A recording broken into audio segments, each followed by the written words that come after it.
퍼지직. 얼음이 갈라졌습니다. 내 오른발이 영하 10도 물속으로 빠졌습니다. 2019년 11월 3일 밤 9시 나는 두만강 한가운데 있었습니다. 26살 북한군 여군 중사 리명이 8년간 참았던 지옥에서 벗어나기 위해 나는 목숨을 걸었습니다. 얼음은 계속 갈라졌고 왼쪽 다리마저 물에 잠겼습니다. 죽는다. 여기서 죽는다. 하지만 나는 기어갔습니다. 살아야 했습니다. 이것은 한 여성이 존엄을 되찾기 위해 1400km를 걸은 이야기입니다. 시작 전에 구독과 좋아요는 저 같은 사람에게 큰 힘이 됩니다. 모두 무료이니 부담 없이 응원 감사드립니다. 밤 10시 내무반 문이 열렸습니다. 당직 사병이 나를 불렀습니다. 리 중사 동무 대대장 동지께서 부르십니다. 나는 그 말을 듣는 순간 온몸이 굳어버렸습니다. 다른 여군들의 시선이 느껴졌습니다. 동정도 연대도 없었습니다. 그저 나만 아니면 된다는 안도의 눈빛이었습니다. 2019년 10월 28일 함경북도 명천군 해안경비부대. 나는 이곳에서 8년째 복무 중이었습니다.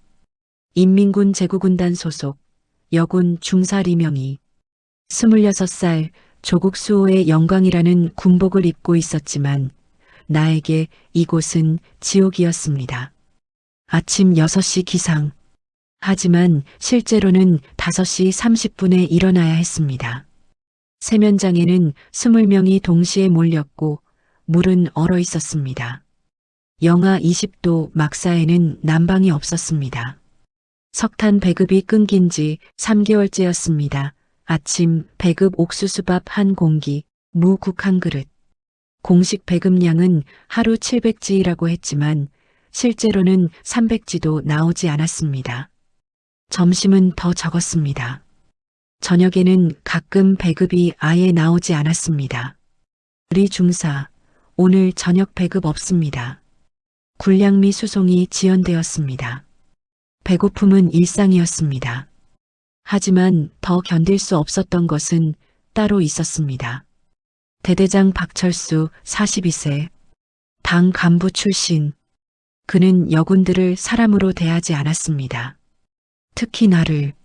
리 중사는 얼굴이 괜찮다는 이유로 그는 나를 자주 불렀습니다. 처음에는 업무 보고였습니다. 그 다음에는 차 심부름이었습니다.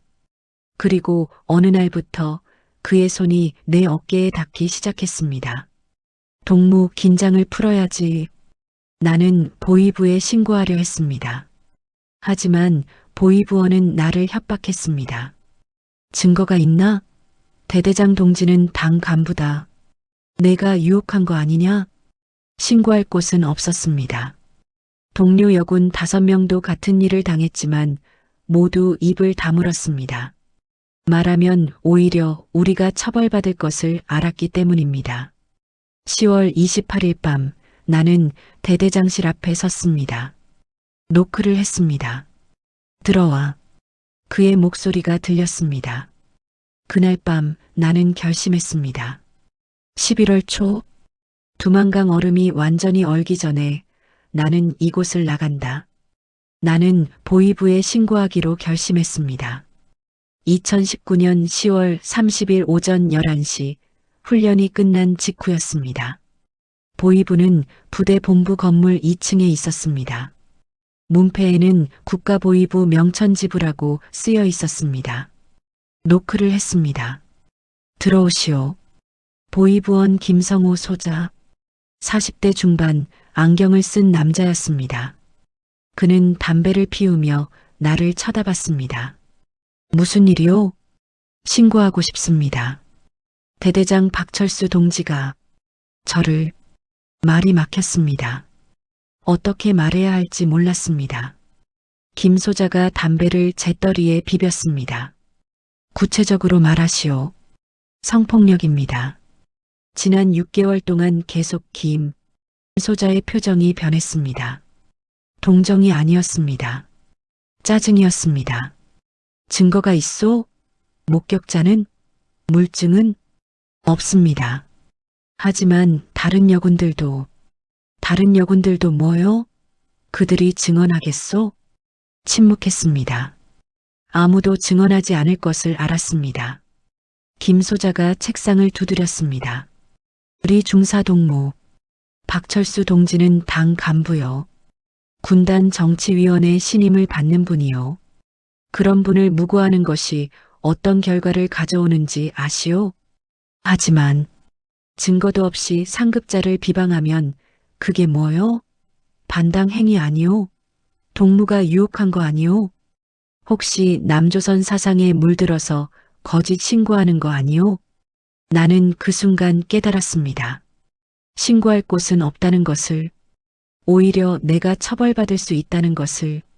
내무반으로 돌아왔습니다. 동료 여군 5명이 있었습니다. 박순희, 최은미, 김영숙, 리혜진, 정명희. 모두 같은 피해를 당했지만 아무도 말하지 않았습니다. 보이부 갔다 왔어? 박순희가 물었습니다. 응. 어땠어? 안 돼. 신고 못해. 박순희가 고개를 끄덕였습니다. 그녀도 알고 있었습니다. 나는 그날 밤 결심했습니다. 나는 나간다. 이대로는 살 수 없다.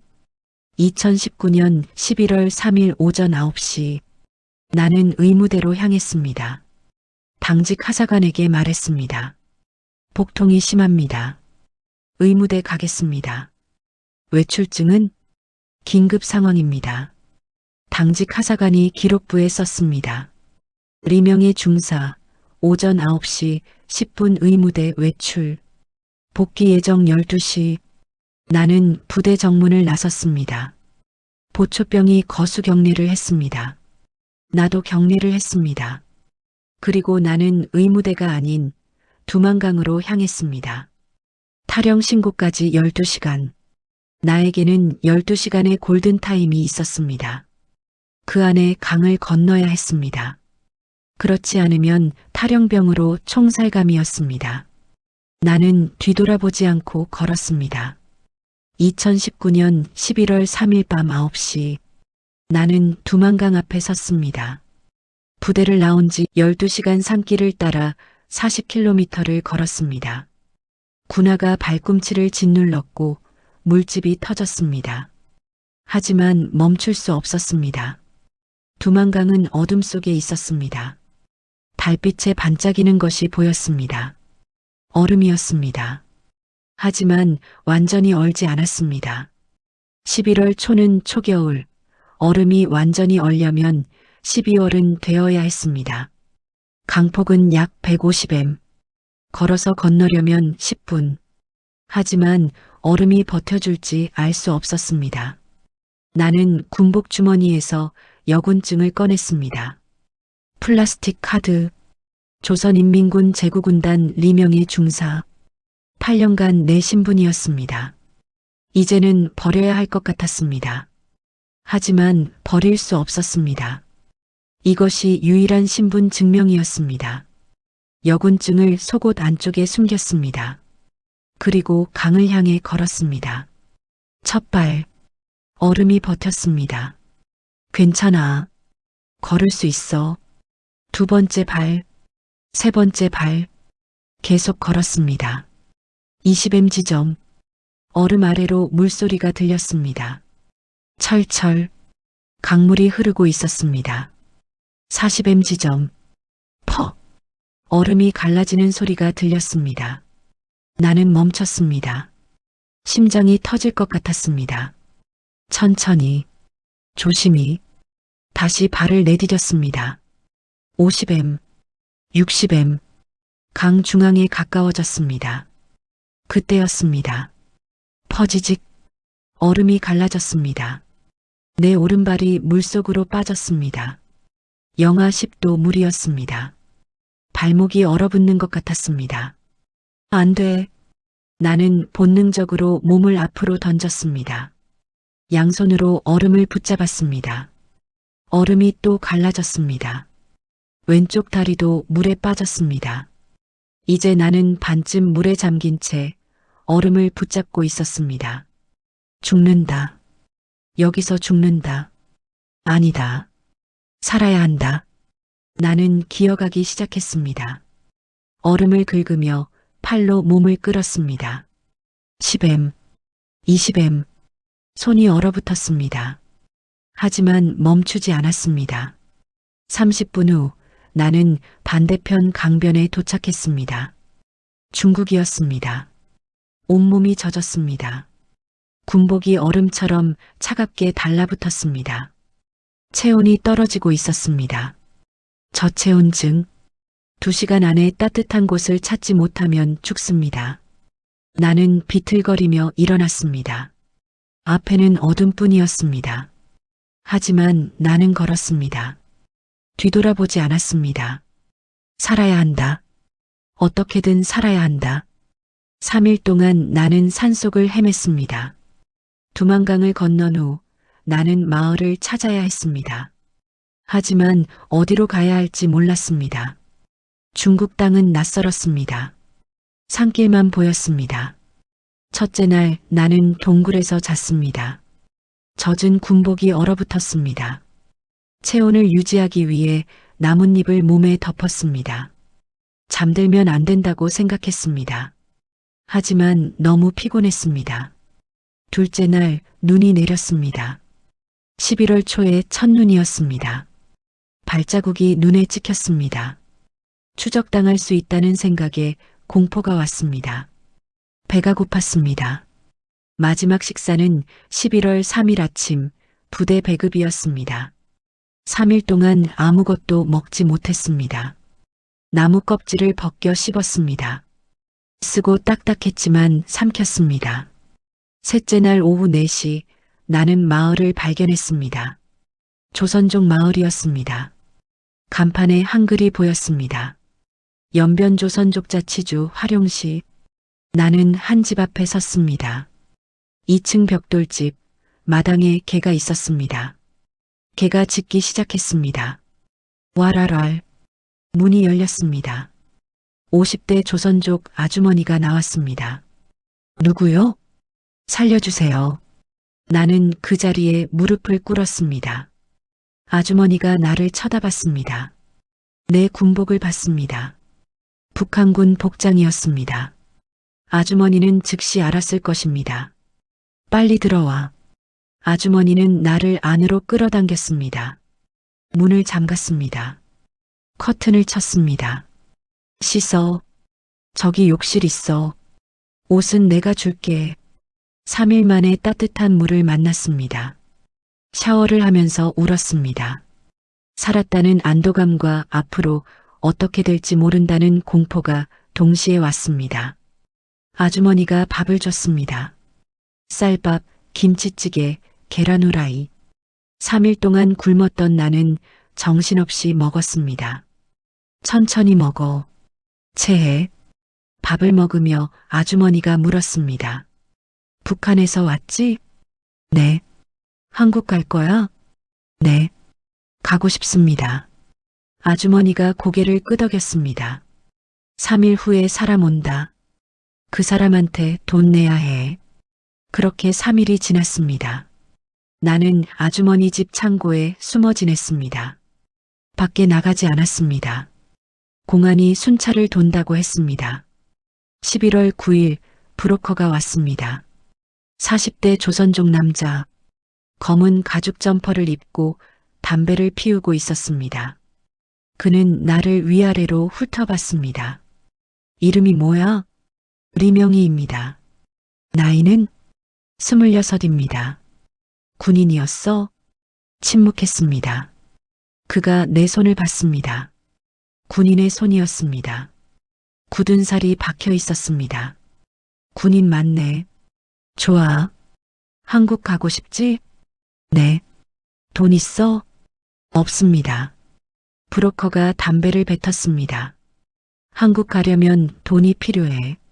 중국에서 라오스까지, 라오스에서 태국까지, 태국에서 한국까지. 브로커 비용, 교통비, 숙박비 다 합치면 7천만 원이야. 7천만 원. 나에게는 상상할 수 없는 돈이었습니다. 없으면 어떻게 됩니까? 세 가지 선택지가 있어. 첫째, 중국에서 시집가. 둘째, 북한으로 돌아가. 셋째, 일단 일하고 나중에 갚아. 나는 셋째를 선택할 수밖에 없었습니다. 일하겠습니다. 좋아. 100일 일해. 공장에서. 그러면 라오스로 보내줄게. 한국 도착하면 가족이 5천만 원 보낸다는 각서 써. 못 보내면 너 다시 북한 보낸다. 각서 용지를 내밀었습니다. 가족 이름 연락처를 쓰라고 했습니다. 나는 존재하지 않는 이름을 썼습니다. 존재하지 않는 전화번호를 썼습니다. 브로커는 확인하지 않았습니다. 어차피 확인할 방법도 없었습니다. 지문을 찍었습니다. 그 순간 나는 이 브로커의 소유물이 되었습니다. 내일부터 공장 간다. 준비해. 2019년 11월 10일. 나는 중국 옌벤 조선족 자치주의 한 의류 공장으로 보내졌습니다.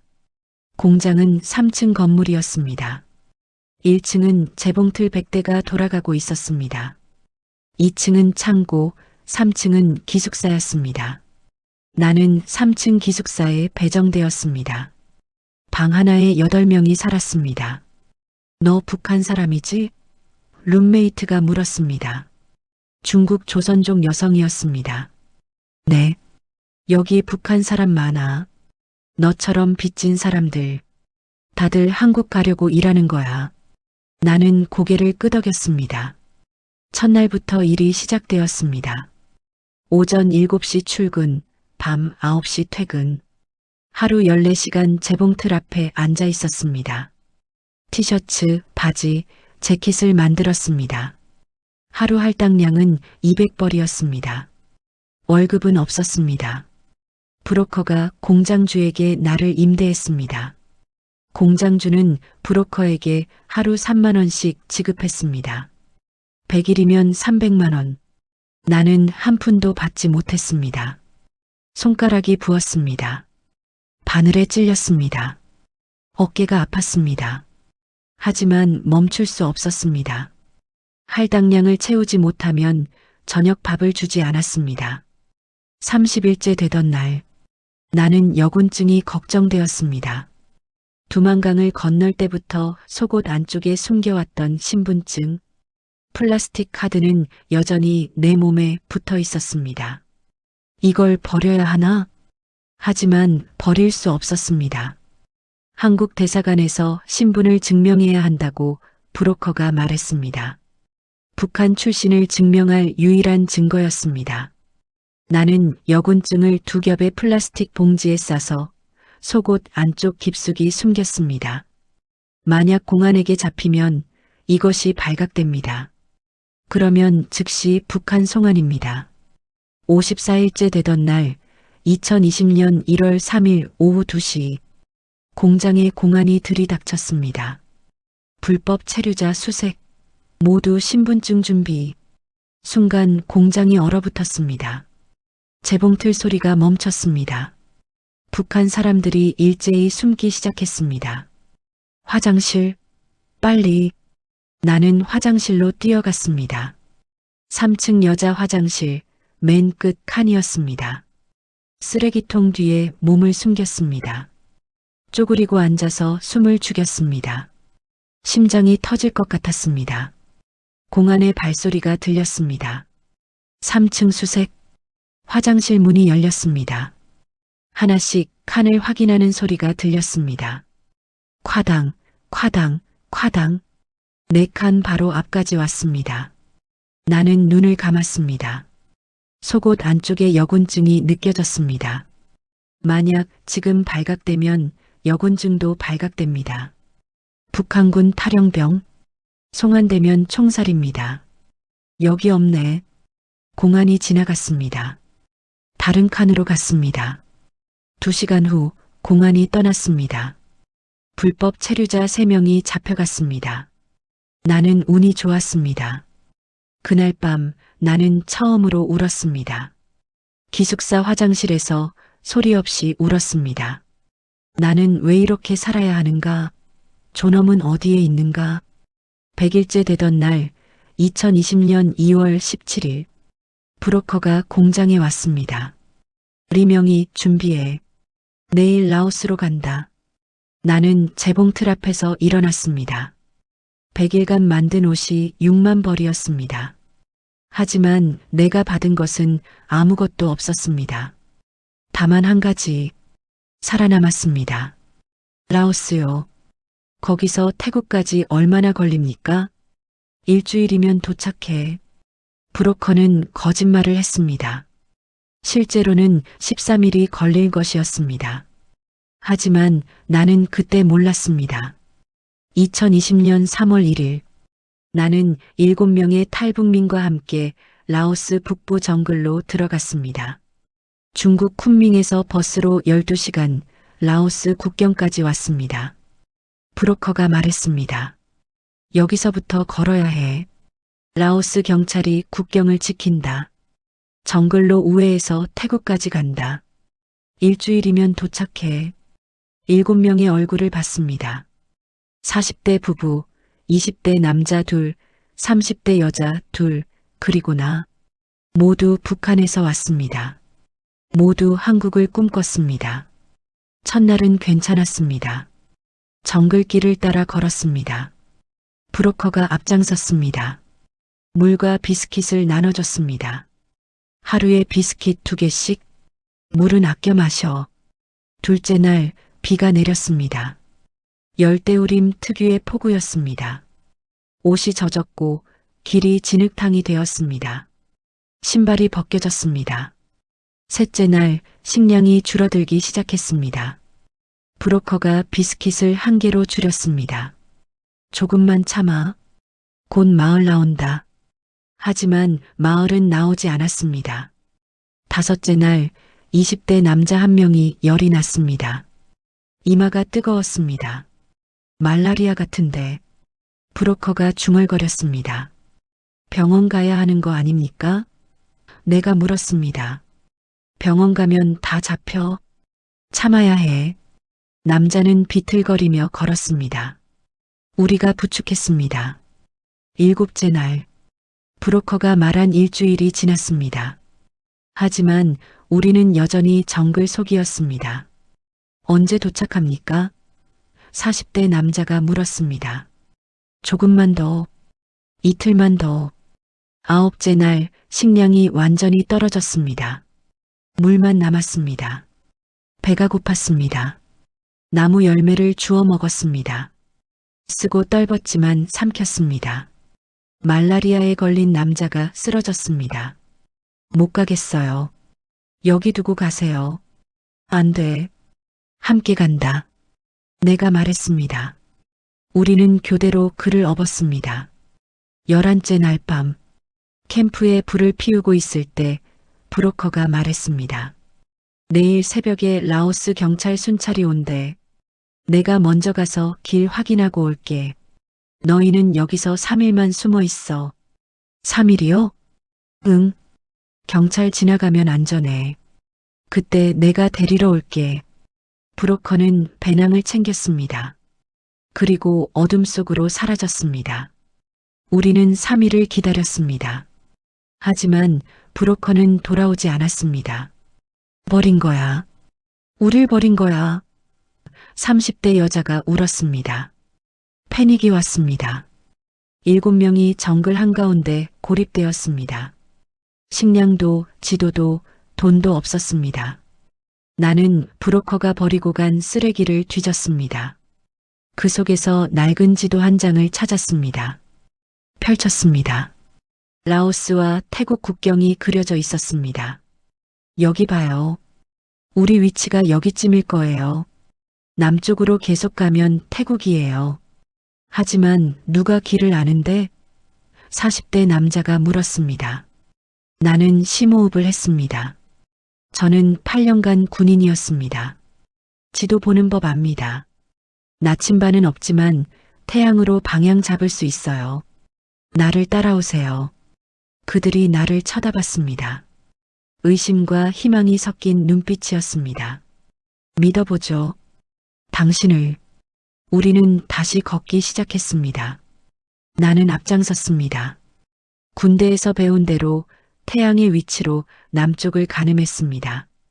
13째 날 2020년 3월 13일 오후 4시 나무 사이로 철조망이 보였습니다. 국경이었습니다.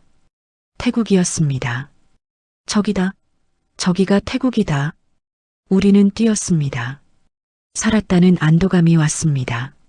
하지만 철조망 앞에는 태국 경찰이 서 있었습니다. 그들은 우리를 발견했습니다. 스탑, 돈트 무브. 우리는 손을 들었습니다. 7명 모두. 경찰이 다가왔습니다. 수갑을 채웠습니다. 하지만 나는 웃고 있었습니다. 체포당했지만 살았습니다. 13일을 버텼습니다. 정글에서 살아남았습니다. 노스코리어. We are from 노스코리어. 나는 영어로 말했습니다. 군대에서 배운 단 한 문장이었습니다. 경찰이 무전기를 들었습니다. 난민 7명 확보. 북한 출신. 우리는 트럭에 실렸습니다. 어디로 가는지 몰랐습니다. 하지만 북한은 아니었습니다. 태국 경찰 트럭은 우리를 방콕 외곽으로 데려갔습니다. 2시간을 달렸습니다. 창밖으로 높은 철조망이 보였습니다. 난민 수용소였습니다. 트럭에서 내렸습니다. 경비가 우리를 한 줄로 세웠습니다. 사진을 찍었습니다. 지문을 찍었습니다. 그리고 번호를 받았습니다. 237번. 나는 237번이 되었습니다. 이름이 아니었습니다. 숫자였습니다. 수용소 안으로 들어갔습니다. 거대한 창고 같은 건물이었습니다. 2층 침대가 100개 넘게 늘어서 있었습니다. 사람들이 가득했습니다. 여기 북한 사람 몇 명이나 있어요? 내가 물었습니다. 180명쯤. 다들 한국 가기를 기다리는 사람들이야. 모두 같은 처지였습니다. 탈북민, 난민.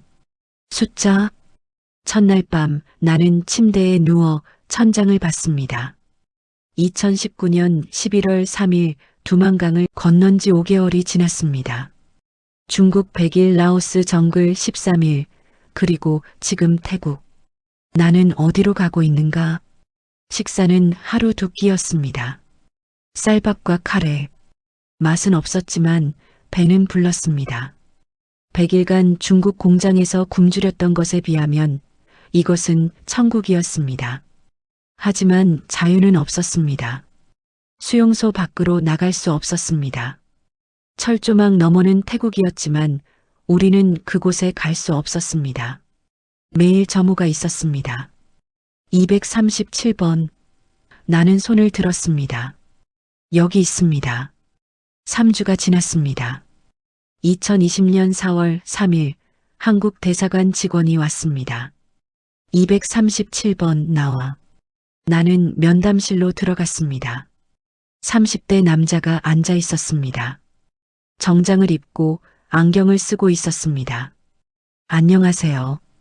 대한민국 주태국 대사관 영사입니다. 신원 확인을 하겠습니다. 네. 이름이 어떻게 되세요? 리명희입니다. 나이는 26입니다. 북한 어디 출신입니까? 함경북도 명천군입니다. 직업은? 멈칫했습니다. 군인이었다고 말해야 할까? 숨겨야 할까?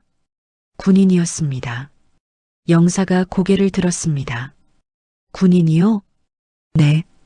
인민군 제구군단 여군 중사였습니다. 신분을 증명할 수 있습니까? 나는 심호흡을 했습니다. 6개월간 숨겨왔던 것을 꺼낼 때가 왔습니다. 손을 속옷 안쪽으로 넣었습니다. 플라스틱 봉지 2겹에 쌓인 것을 꺼냈습니다. 봉지를 열었습니다. 여군증이 나왔습니다.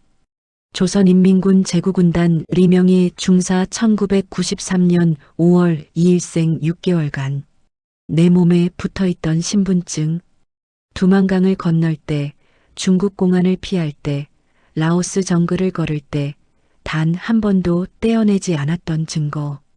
영사가 여군증을 받아들었습니다. 자세히 봤습니다. 사진을 찍었습니다. 왜 탈북했습니까? 나는 6개월 만에 처음으로 진실을 말할 수 있었습니다. 존엄하게 살고 싶어서입니다. 구체적으로 말씀해 주시겠습니까? 군대에서 상관에게 성폭력을 당했습니다. 8년 동안 참았습니다. 하지만 더 이상 참을 수 없었습니다. 신고할 곳도 없었습니다. 그래서 나왔습니다. 목소리가 떨렸습니다. 눈물이 나왔습니다. 인간으로 대우받고 싶었습니다. 숫자가 아니라 사람으로 살고 싶었습니다. 영사는 고개를 끄덕였습니다. 그는 뭔가 적었습니다. 리명희 씨, 대한민국 정부는 당신을 받아들일 것입니다. 조금만 기다려주세요. 3주 후 2020년 4월 24일 237번 나와. 나는 사무실로 갔습니다. 영사가 봉투를 건넸습니다. 인천행 비행기 티켓입니다. 5월 7일 출발합니다. 나는 봉투를 받았습니다. 손이 떨렸습니다. 감사합니다. 정말 감사합니다. 5월 7일 오전 9시 방콕 공항. 나는 7명의 탈북민과 함께 비행기에 탔습니다. 13일간 정글을 함께 걸었던 사람들이었습니다. 우리는 살아남았습니다. 비행기가 이륙했습니다. 창밖으로 태국이 멀어졌습니다. 6시간 후 인천공항에 도착할 것이었습니다. 나는 창밖을 보며 생각했습니다. 자유. 나는 이제 자유인가? 하지만 자유의 무게는 무거웠습니다. 북한에 남겨진 부모님, 동생이 떠올랐습니다. 내가 탈북했다는 사실을 알면 그들은 연좌제로 처벌받을 것이었습니다. 나는 자유를 얻었습니다. 하지만 가족을 잃었습니다. 비행기 안에서 나는 조용히 울었습니다. 2020년 5월 7일 오후 2시 30분 인천국제공항. 비행기 문이 열렸습니다. 나는 7명의 탈북민과 함께 입국장으로 걸어갔습니다. 공항은 밝았습니다. 깨끗했습니다. 사람들은 웃고 있었습니다. 여기가 한국입니다. 안내원이 말했습니다. 나는 고개를 끄덕였습니다. 실감이 나지 않았습니다. 입국 심사대 앞에 섰습니다. 공무원이 서류를 확인했습니다. 성함이 어떻게 되세요? 리명희입니다. 지금부터 대한민국 국민입니다. 새 이름을 받으실 수 있습니다. 새 이름. 북한에서의 나를 버리고 새로운 나로 다시 태어날 수 있다는 뜻이었습니다. 이지은. 이지은으로 하겠습니다. 이지은 씨, 대한민국에 오신 것을 환영합니다. 그 순간 눈물이 났습니다. 6개월간 참았던 눈물이 쏟아졌습니다. 감사합니다. 정말 감사합니다. 하나원으로 갔습니다. 탈북민 정착 교육시설이었습니다. 3개월간 한국어, 한국문화, 직업교육을 받았습니다. 처음 배운 단어는 자유였습니다. 자유는 누구에게나 있는 권리입니다. 당신은 자유롭습니다. 강사가 말했습니다. 나는 울었습니다. 평생 한 번도 들어보지 못한 말이었습니다. 3개월 후 서울로 나왔습니다. 정부에서 지원금을 받았습니다. 작은 원룸을 얻었습니다. 혼자였지만 자유로웠습니다. 밤에는 악몽을 꿨습니다. 대대장의 얼굴이 나타났습니다. 우리 중사, 내무반으로 와. 나는 비명을 지르며 깼습니다. 두만강 얼음이 갈라지는 소리가 들렸습니다. 퍼지직. 나는 식은땀을 흘리며 깼습니다. 라오스 정글이 보였습니다. 어둠 속에서 길을 잃었습니다. 나는 숨이 막혀 깼습니다. 트라우마는 쉽게 사라지지 않았습니다. 상담을 받았습니다. 심리치료를 받았습니다. 천천히 아주 천천히 나아졌습니다. 2021년 나는 탈북 여성인권센터에서 일하기 시작했습니다. 상담사 교육을 받았습니다. 6개월 후 정식 상담사가 되었습니다. 이지은 씨는 누구보다 탈북 여성들을 이해할 수 있을 거예요. 센터장이 말했습니다. 맞았습니다. 나는 그들의 고통을 알았습니다. 나도 같은 길을 걸었으니까요. 2022년 10월, 입국 3년 차, 오늘도 상담실 문이 열렸습니다. 20대 여성이 들어왔습니다. 눈이 붉었습니다. 울었던 흔적이 있었습니다. 안녕하세요. 앉으세요. 그녀가 앉았습니다. 한참 침묵이 흘렀습니다. 나는 기다렸습니다. 저는 작년에 왔어요. 북한에서. 네. 저도 군대에 있었어요. 여군이었어요. 나는 알았습니다. 그녀가 무슨 말을 하려는지. 선생님, 저는 상관한테. 목소리가 떨렸습니다. 말이 막혔습니다. 나는 그녀의 손을 잡았습니다. 괜찮아요. 천천히 말해도 돼요. 여기는 안전해요. 그녀가 고개를 들었습니다. 눈물이 흘렀습니다. 선생님도 아세요? 네. 나도 알아요. 나도 같은 일을 겪었어요. 그녀가 울었습니다. 나도 같이 울었습니다. 미안해요. 상담사가 같이 울면 안 되는데. 아니에요. 괜찮아요. 한참 후 그녀가 물었습니다. 선생님은 어떻게 이겨냈어요? 나는 창밖을 봤습니다. 서울의 하늘이 보였습니다. 자유로운 하늘이었습니다.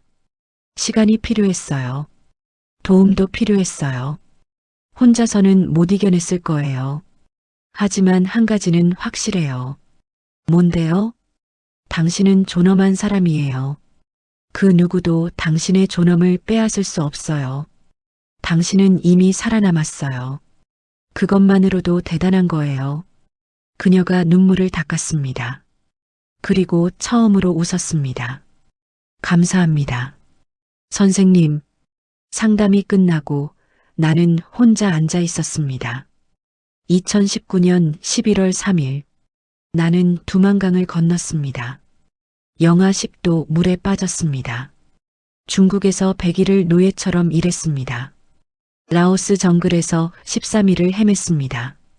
태국 난민 수용소에서 번호로 불렸습니다. 3년이 지난 지금 나는 이지은입니다. 탈북 여성 상담사입니다. 밤에는 여전히 악몽을 꿉니다. 북한에 남겨진 가족이 그립습니다. 죄책감도 있습니다. 하지만 나는 살아남았습니다. 그리고 이제는 다른 사람을 구합니다. 자유는 공짜가 아닙니다. 하지만 존엄은 포기할 수 없습니다. 나는 매일 아침 거울을 보며 말합니다. 이지은, 오늘도 살아있어. 오늘도 존엄하게 살아. 그리고 나는 상담실 문을 엽니다. 또 다른 사람이 기다리고 있습니다. 여러분은 어떻게 생각하시나요? 자유와 존엄, 무엇이 더 소중할까요? 여러분의 생각을 댓글로 남겨주세요. 구독과 좋아요는 큰 힘이 됩니다. 감사합니다.